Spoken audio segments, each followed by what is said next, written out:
Well, the first thing I do when students come in is I play with them.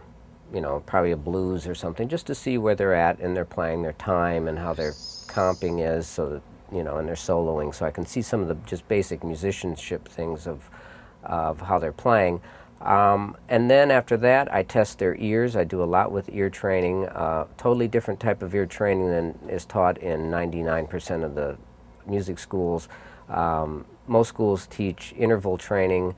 I teach a system that's based on learning all 12 pitches against a key center, which is quite different than interval training, and I have a series of books that I've put out on that. So I test them on that, and then usually I can just tell from their playing what they know and what they don't know. But then what I do is I pick a topic, what I call an improvisational concept. And it might be like scales, for instance, is a common one that I'll start freshmen with, and I'll have a whole list of scales that they need to go through in a certain way that they should learn them, so that they basically start to learn the vocabulary of the instrument and where everything is. But I have many different concepts that I would use. Another one would be approach notes, where I teach them how to use chromatic approaches into other notes, which is kind of the basis of bebop, but of course can be taken much further than that if you learn all the possible ways that you could use approach notes. Or if somebody's into already has that in their playing. See, all this stuff that I'm talking about, if they already have it in their playing, I'm probably not going to stress it that much. It's if they don't have it in playing.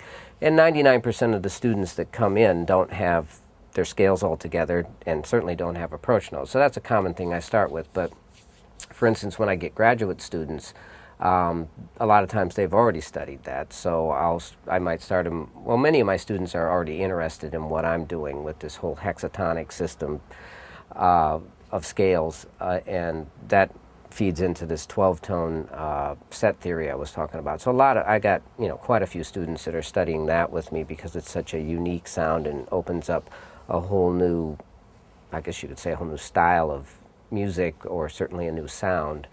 But that's just one of many. So usually when somebody comes to me, they study one concept, usually for about a year, and then we'll move to another concept. And my overall idea is to just introduce them to all the possibilities that are out there, so that they can then pick what they like, and then go with that as your kind of main thrust in developing your own style. Well, I think it's necessary to transcribe solos and learn solos by all kinds of different artists. I think one of the problems that happens with some people, like I know people that have transcribed, maybe 50 Charlie Parker solos and taken it through all 12 keys. Well, that's going to take you about 20 years to do.